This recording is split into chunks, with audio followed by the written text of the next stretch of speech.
Hi friends, welcome to Surya's kitchen. இன்றைக்கி வீடியோவில் அரைக்கப் அரிசி மாவு வச்சு ரொம்பவே சூப்பரான நல்ல சாஃப்டான நல்ல டேஸ்டியான ஒரு ஸ்வீட் ரெசிபி தாங்க இன்றைக்கி நம்ம வீடியோவில் பார்க்க போகிறோம்.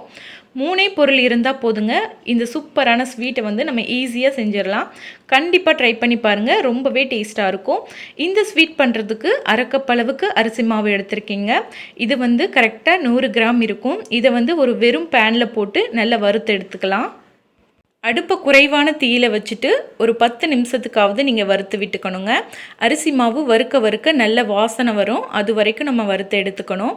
நான் வந்து கடையில் வாங்கின அரிசி மாவு தாங்க யூஸ் பண்ணியிருக்கேன். நீங்கள் வீட்டில் அரைச்ச அரிசி மாவுமே இந்த ஸ்வீட்டுக்கு யூஸ் பண்ணலாம்.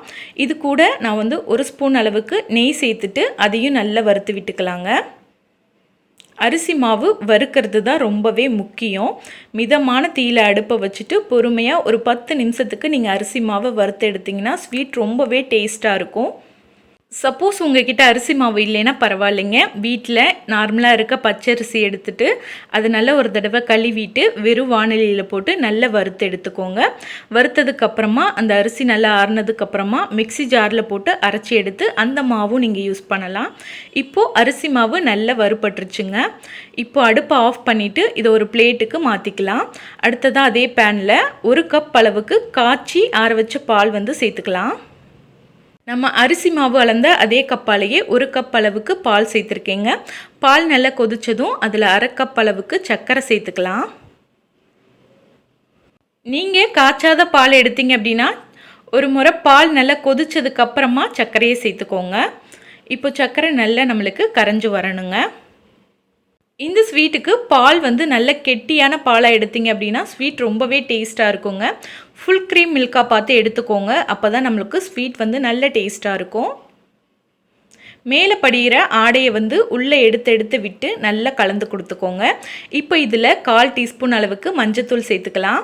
நான் இன்றைக்கி இதுக்கு ஃபுட் கலர் எதுவும் சேர்க்கலைங்க, அதுக்கு பதிலாக மஞ்சத்தூள் சேர்த்துருக்கேன். கூடவே 1/2 ஸ்பூன் அளவுக்கு ஏலக்காய் தூளும் 2 டேபிள் ஸ்பூன் அளவுக்கு மில்க் பவுடர் வந்து சேர்த்துக்கலாங்க. மில்க் பவுடர் சேர்க்குறதுனால ஸ்வீட் வந்து டேஸ்ட் ரொம்பவே சூப்பராக இருக்கும். இருந்தது அப்படின்னா கண்டிப்பாக சேர்த்து செஞ்சு பாருங்கள், ரொம்ப டேஸ்ட்டாக இருக்கும். இல்லைன்னா நீங்கள் ஸ்கிப் பண்ணிக்கலாம்.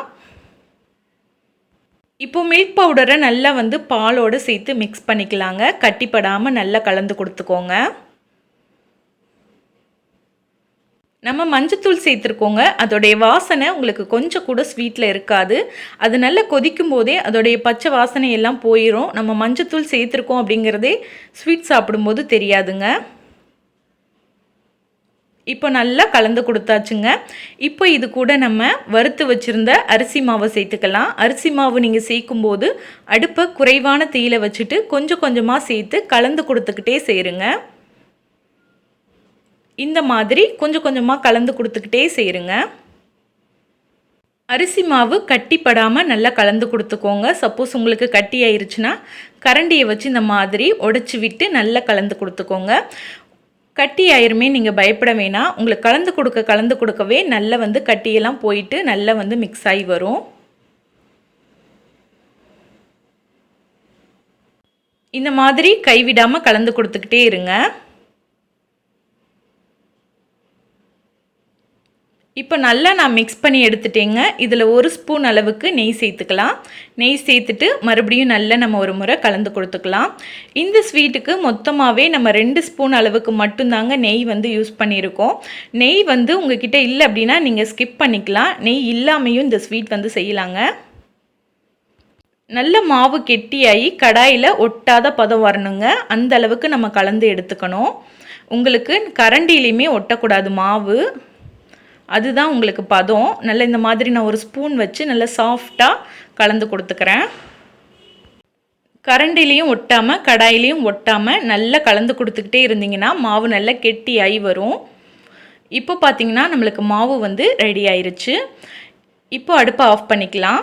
இது நல்லா ஆறுனதுக்கப்புறமா இந்த மாதிரி கையில் வச்சு ஒரு முறை நல்லா பிசைஞ்சு விட்டுக்கோங்க. இந்த மாதிரி பிசைஞ்சு கொடுக்கும்போது நல்ல நம்மளுக்கு ஸ்வீட் வந்து சாஃப்டாக இருக்கும். இப்போது இதில் சின்ன நெல்லிக்காய் அளவுக்கு உருண்டை வந்து எடுத்துக்கலாங்க. இந்த மாதிரி நெல்லிக்காய் அளவுக்கு மாவு எடுத்து நல்ல ரவுண்ட் ஷேப்பில் உருட்டி எடுத்துக்கலாம். பாருங்கள், இந்த மாதிரி உருட்டினதுக்கு அப்புறமா ஒரு விரல் வச்சு நடுவில் இந்த மாதிரி ப்ரெஸ் பண்ணி இப்போ நம்மளுக்கு பார்க்குறதுக்கு ஒரு பேடா சேஃபில் இருக்கும். நீங்கள் ரவுண்டாக உருட்டி கூட எடுத்துக்கலாங்க, லட்டு மாதிரி கூட பிடிச்சி எடுத்துக்கலாம். ஆனால் இந்த மாதிரி நீங்கள் செய்யும்போது பார்க்குறதுக்கு ரொம்பவே அழகாக இருக்கும். இதை இந்த மாதிரி நான் தேங்காய் துருவலில் கோட் பண்ணி எடுத்துக்கிறேங்க. அப்போ ஸ்வீட் பார்க்குறதுக்கு இன்னுமே ரொம்ப சூப்பராக இருக்கும். இதில் மேலே கார்னிஷ் பண்ணுறதுக்காக நான் ஒரு செரி வச்சுருக்கேன். நீங்கள் செரிக்கு பதிலாக நட்ஸ் கூட வச்சுக்கலாம். பாதாம், முந்திரி அந்த மாதிரி நட்ஸ் கூட நீங்கள் கார்னிஷ் பண்ணிக்கலாம். இந்த மாதிரி நம்ம செரி வைக்கும்போது ஸ்வீட் பார்க்குறதுக்கே ரொம்ப சூப்பராக இருக்குங்க. டேஸ்ட்டுமே ரொம்ப ரொம்ப சூப்பராக இருக்கும். கண்டிப்பாக ட்ரை பண்ணி பாருங்கள். 3 பொருள் இருந்தால் போதுங்க. ரொம்பவே ஈஸியான நல்ல டேஸ்டியான இந்த ஸ்வீட்டை செஞ்சிடலாம்.